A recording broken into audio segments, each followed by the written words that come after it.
muddo 4 sano ah ma dhalin owlaad. Dal iyo dibad digtoor aan taginna ma jirto, balse muddo ka yar 3 bilood markii aan joogteeyay istighfaarta, Ilaahay wuxuu igu arsaaqay owlaad 2 carruur ah. Asalaamu calaykum waraxmatullaahi wabarakaatuh. Soo dhawaada walaalaha qaaliga ay ku xiran channelkeena. Qisadeena maanta waxay ku saabsan tahay istighfaarta iyo fadligeeda iyo faa'iidada laga helay. Haddaba intaan u gudbin aan ku sallina nabigeena Muhammad sallallahu alayhi wasallam. Maanta waa maalin Jimco ah, fadliga nabiga iyo digrigiisa iyo xuskiisa aad iyo aad ayay u qiimo badan tahay. Inkastoo ay wanaagsan tahay mar walba in digriga Allah la badiyo, laakiin maalinta Jimcada waxaa ku jiro saacatul ijaaba. Marka aan ka faa'iideysana saacatul ijaabada, aan duceysana in badan, aan alla barino istighfaarta, xawqalada, saliga nabiga, akhrinta suuratul kahfi, insha Allah iyo ducadaba aan badsano. Soo dhawaada, siina sheer gareeya khayrka biidni Rahmaan.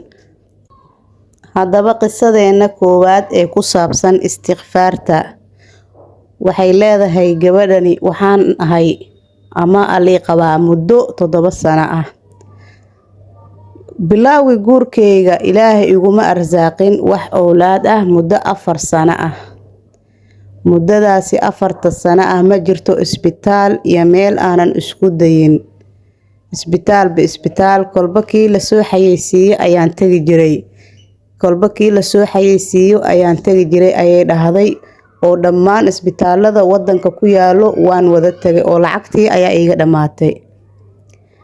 Balse markaan qoys ka gaaray isbitaaladii dalka, waxaan isku dayay inaan u baxo xagga iyo dibadda isbitaalada banaanka ah. Ninkeygana ma uu ahayn nin lacag fara badan haysto.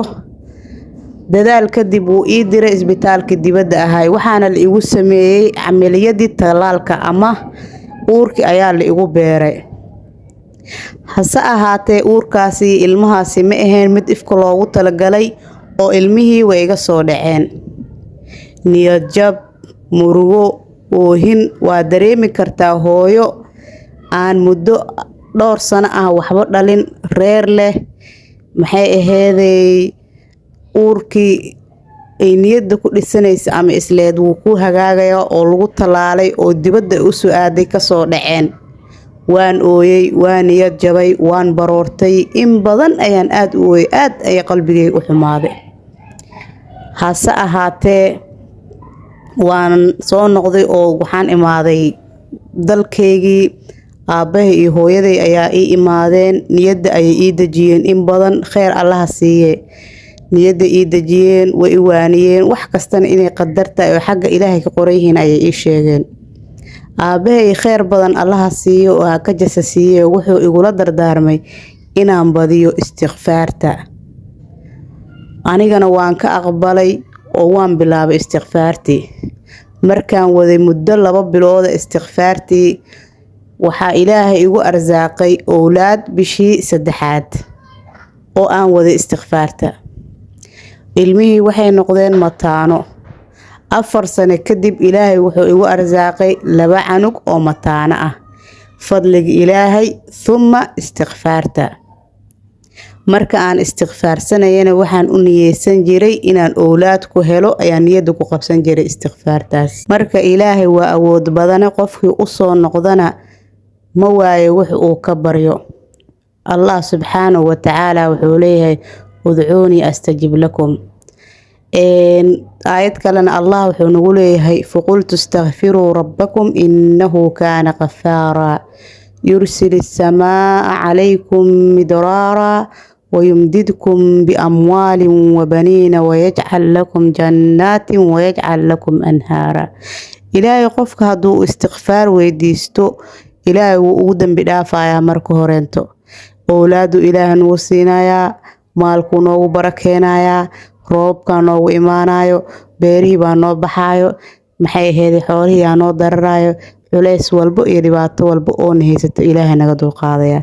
Haddaba qisadii oo kooban, gabadhaani waxay ahayd gabar 7 sano reer leh, 4 sano ugu horeysayna aan wax owlaad dhalin, marka isbitaalo badan ay tagtay oo isbitaalo badan ay ka daba wareegtay xagga dibadda u gudubtay dal iyo dibad marka ay tagtay ay ka quusatay oo xitaa ilmo isku soo beertay ilmihii kasoo dhaceen ayaa ilaahay wuxuu u soo adeejiyay aabaheeda markuu niyadda u dhisay kadib uu dhahay istikfaar badan la imaaw aabow istikfaar badan markay la imaato oo muddo 2 bilood waday fadliga ilaahay istikfaarta darteeda gabadhii uur ayay yeelatay bishii 3aad ilaahayna wuxuu ku arsaaqay ilmo mataana ah marka istikfaarta aan badino markasteentana qisaska waxa aan u soo gudbinayna waxa waaye in dhiirnaan laga helo qof badan oo yacni niyad jabsanayna niyadda uu ku dhisto khayrkana weliga lagama niyad jabo insha Allah qisadeena labaadna waxay leedahay sida tan waxaan reer lahaay ayay tiri gabadhani muddo 6 sano ah waxaan isdaaweynayay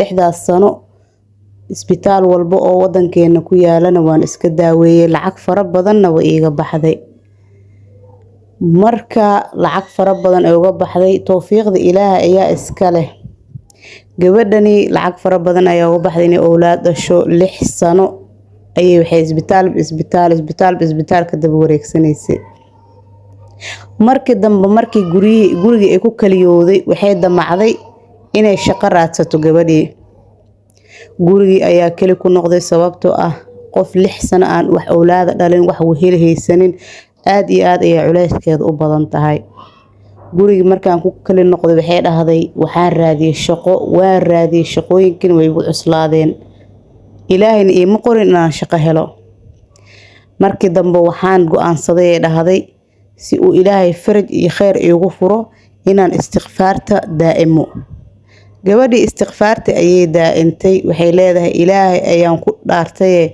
2 isbuuc ayaan daa'imay istikfaarta 2 isbuuc kaliya markaan daa'imay istikfaarta oo aanan afkeyga kala joojinin waxay dhahday waxaa ii imaaday abtigay oo ii sheegay inuu shaqo ii haayo waliba shaqo heer sare ah oo bangi laga shaqeynayo oo lacag ku dhow 8,000 oo riyaal lagu shaqeynayo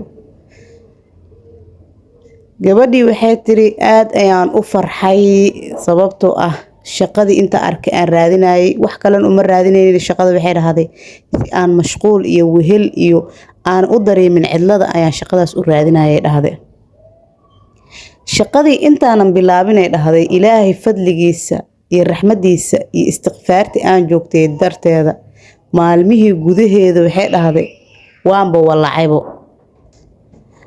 oo waan xanuunsaday haddaan isbaarayn alxamdulillah waxaan arkay dhahday inaan xaamilo ahay oo uur leeyahay gabadhii waxay dhahday wallaahi ilaahay dartiisa ayaan u sujuuday oo shukri salaatu shukri sujuudu shukri ayaan sujuuday shaqadiina waa iska diiday sababtoo ah uurka aan yeeshay darteeda marka waxay leedahay gabadhaani waxaa kaleento oo isku arkay dhahday yacni maxfadadeyda ama boorsadeyda waxa ku jiro mar walba lacag ayaan helayay oo aan khiyaali oo aan aniga filanaynin lacag aanan filanayn oo fara badan ayaa mar walba helayay dhahday hadda waxay dhahday markaasi laga bilaabo aniga waxay dhahday istikfaarta waana ku soo kacaa waana ku seexdaa waa ku socdaa waa ku shaqaystaa laxda waaxida intaan hurdaayay intaan salaada tukanayay ma ogiye laxda waaxida afkeyga waxay dhahday istikfaarta kama baxdo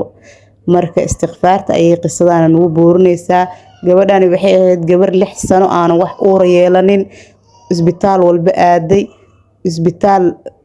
isbitaaladii oo dhan lacagta ka dhameeyeen kadib markii ay cidlootay kadib ayay waxay go'aansatay inay shaqo raadiso shaqadii markii ay raadisay shaqadii way ku adkaatay kadib waxaa la dhahay waxay go'aansatay inay istikfaarta balbilowdo oo istikfaarta ay joogtayso kadib ilaahay amarkiisa markii ay waxay dhahday 2 isbuuc aan joogteeyay istikfaartii abtigeedooba socda uu imaaday gurigeeda uu imaaday shaqo heer sare ah oo bangi laga shaqeynayo oo lacag fara badan lagu shaqeynayo u soo bandhigay isla maalmihii gudaheeda intay gabadhii shaqo bilaabin waxaaba ilaahay ku beeray oo ilaahay ku irsaaqay awlaad kadib maxaa ka farxad badan oo ka farxad badan waxaa sanado badan tamaninaysay in ilaahay muddo kooban kugu siiyo gabadhii sujuudu shukri ayay la dhacday shaqadii ay wehesha darteeda u rabtayna way iska diiday ilaahayna wuxuu siiyey hanti fara badan waxyaabo badan oo aysan filaynin. haddana waxay noqotay qof aaminay istighfaartii oo aan daqiiqad afkeeda ka dhigin. ilaahay waxaan ka baryaynaa inuu khayrkana waafajiyo mar walbeento iyo wanaaga. khayrkii wanaagana waa isku dardaarmaynaa. nafteydii naftiina waxaan ugu dardaarmayaa inaan mar walba ilaah u toobad keeno. ilaahay qofkii u toobad keenane maxaa la dhahay khayr adduun iyo aakhiraba hortiisa ayay noqonaysaa. sababtoo ah ilaahay wuu kuu dambi dhaafayaa, howlahaaga adduun iyo culeysyadan ilaahay wuu kaaga dulqaadayaa istighfaarta. haddaba insha allah aan ku salino maantoo kale jimco waaye, saliga nebiga aan badino, aad iyo aad aan ugu salino kumanaan 10 kun 20 kun 30 kun qof walba intuu awoodo saliga nebiga insha allah habadiyo maantoo kaleento. insha allah qaybta hoose oo commentigana sallallahu alayhi wasallam aan kusoo wada qorno.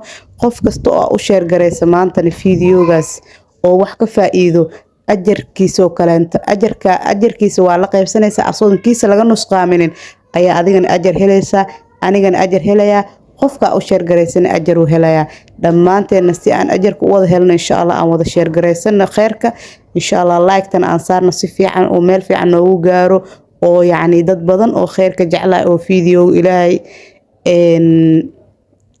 oo khayrka jeclaa ay fiidiyoo u arkaan. waxaan idin leeyahay dhammaanteen qof walba meesha uu ka oomaya allaha ka oontiro. inta awlaad raadis awlaad baari allaha siiyo, inta xanuunsan allaha caafiyo, inta wax la-aanta haysa wax barakeysan allaha siiyo. qof walbaba waxaan kusoo koobayaa ducada, qof walba meesha uu ka oomaya allaha ka oontiro, qof walbana muraadkiisa oo macsi lahayn allaha siiyo. آمين وضع دهنو دمانسي ومد إلهي عليسك أقدر القاضو. والسلام عليكم ورحمة الله وبركاته. في أمان الله.